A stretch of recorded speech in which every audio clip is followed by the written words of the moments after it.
En svensk krasser. Ja, det er Jørgen. Han har lige fanget en gede på en ganske bestemt måde. Han så den lå i overfladen, så smed han snøren ud, lavede et sving med pirken, og straks fangede han den. Se her. Hele vejen rundt om livet. Og den kvapper lidt, fordi det er sgu ikke nemt at trække vejr, og så myster den så kyssesyg. Nej, det er meget kyssesyg. Hvad er det, vi ser her, Poul? Hvad foregår der her?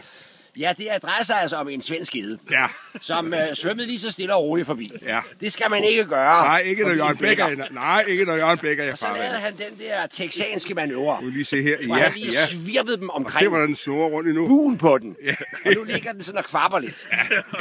Den har haft bedre tid. Den havde sgu ikke ventet, den der. Nej, det er... Det kom helt bag på den. Nu vi har det muntert heroppe i Sverige, det må vi sige. Den er 2 gange rundt om, for det ikke skal være løgn.